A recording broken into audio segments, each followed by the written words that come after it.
దేవునికి స్తోత్రం కలుగును గాక. క్రీస్తునందు ప్రియమైన యేసుతో ఏకాంత సమయం క్వైట్ టైం కార్యక్రమ వీక్షకులందరికీ ప్రభు అయిన యేసుక్రీస్తు నామం పేరట విజన్ క్యూటీ ఫెలోషిప్ తరఫున ప్రత్యేక వందనాలు, శుభాలు తెలియజేస్తూ నేటి ధ్యాన కార్యక్రమానికి మిమ్మల్ని ప్రేమతో ఆహ్వానిస్తున్నాను. ప్రియులారా, నేటి ధ్యానం కొరకు ఏర్పాటు చేయబడిన పరిశుద్ధ లేఖన భాగము యెహోషువ గ్రంథము 9వ అధ్యాయము 16 నుండి 27 వచనాలు. ప్రియులారా, సమయానుకూలంగా నేను మీ నిమిత్తము 16 వచనం నుండి 21 వరకు చదివి వినిపిస్తాను. మీరు పూర్తి లేఖన భాగం చదివి ధ్యానం చేయవలసిందిగా మరోసారి మీకు ప్రభు పేరట జ్ఞాపకం చేస్తూ రండి. మీ దగ్గర బైబిల్స్ అందుబాటులో ఉన్నట్లయితే వాక్య భాగం చదివి ధ్యానంలోకి వెళదాం. యెహోషువ గ్రంథం 9వ అధ్యాయము 16 నుండి 21 వచనాలు చదువుకుందాం. అయితే వారితో నిబంధన చేసి 3 దినములైన తరువాత వారు తమకు పొరుగువారు తమ నడుమ నివసించు వారే అని తెలుసుకొనిరి.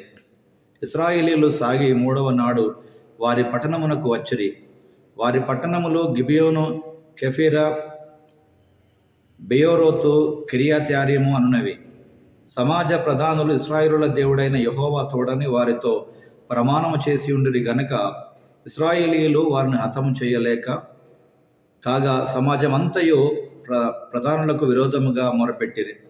అందుకు సమాజ ప్రధానులందరూ సర్వ సమాజముతో ఇట్లనిరి, మనం ఇశ్రాయేలుల దేవుడైన యెహోవా తోడని వారితో ప్రమాణం చేస్తేమి గనుక మనం వారికి హాని చేయకూడదు.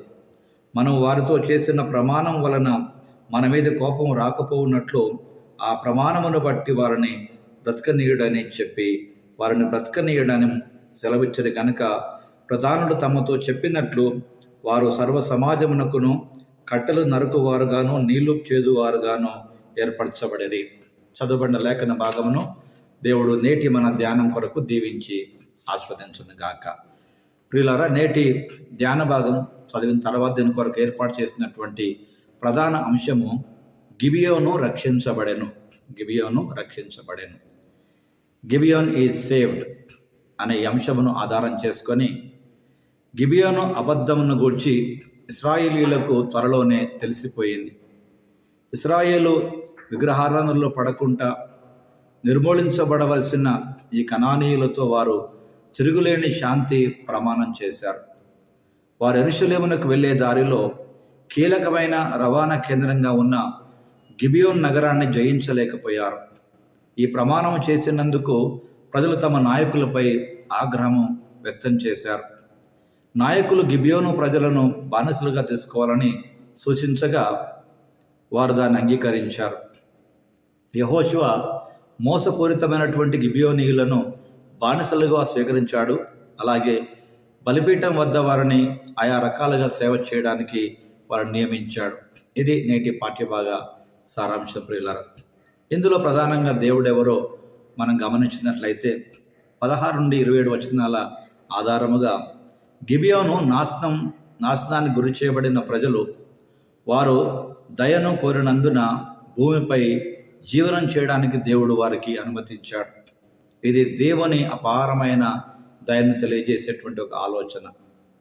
నాశనం నుండి రక్షించబడిన వారి కథ కూడా మన కథే. మనము ఈ విధంగా పునరాలోచన చేయగలగాలి. క్రీస్తు శిలువ ద్వారా దేవుడు మనలను శాశ్వతమైన నాశనము నుండి విమోచించాడు. యోగ్యమైన విషయంలో దయ అనేది ఏమీ లేదు. అందుకే మనం ఎల్లప్పుడూ దేవుని కృపను సంతోషిస్తూ మనం కృతజ్ఞత కలిగిన వారంగా ఉండాలి. కనుక మనం చేసిన దాన్ని బట్టి దేవుని దయ మనకు అనుగ్రహించబడలేదు. కానీ ప్రియులారా, ఆయన కృప ద్వారా మనకు అనుగ్రహించబడిన దైవ కృపను బట్టి మనం ఎంతైనా సంతోషించాలి, దేవుని స్తుతించి ఆరాధించాలి. ప్రియులారా, ఇందులో దేవుడు మనకు నేర్పే పాఠంని జాగ్రత్తగా మనం గమనించినట్లయితే 21వ వచనం, 23వ వచనం, అలాగే 27 వచనాల ఆధారముగా మనం తప్పులు చేసినప్పుడు వాటిని సరిదిద్దడానికి ప్రయత్నం చేయాలి. యెహోషువ గిబియోను ప్రజలను విగ్రహారాధన వైపు దారి తప్పిపోకుండా గుడారం మరియు బలిపీఠం వద్ద సేవ చేసేలా ఆయన ఉపయోగించాడు. తద్వారా వారు దేవుని ఆరాధనలో చేర్చాడు.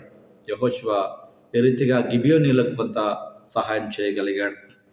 ప్రియులారా, నేటి ధ్యాన భాగంలో పాల్గొంటున్న ప్రియ సహోదరి సహోదరుడా, నిజముగా ఈ సంగతి మనం గమనిస్తూ ఉండగా గిబియోను ప్రజలకు అందించబడినటువంటి ఒక ఉపకారం ఇశ్రాయేలును విగ్రహారాధన నుండి రక్షించేటువంటి జ్ఞానం.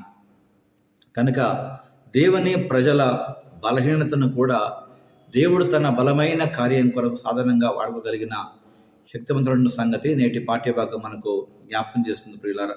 కనుక ఆ కృపగల దేవుని చేతికి మనం అప్పగించుకొనుట ఒక ఉన్నతమైనటువంటి ఆలోచన ప్రియులారా. కనుక గిబియోను రక్షించబడడానికి దేవుని ఏర్పాటు కూడా మనం గమనిస్తున్నాం ప్రియులారా.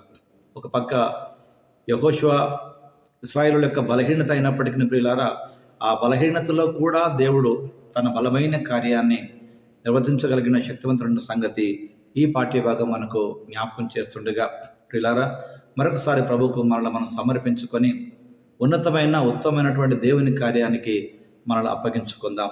రండి, ఒక ప్రార్థన సమయాన్ని మనం కలిగి ఉందాం.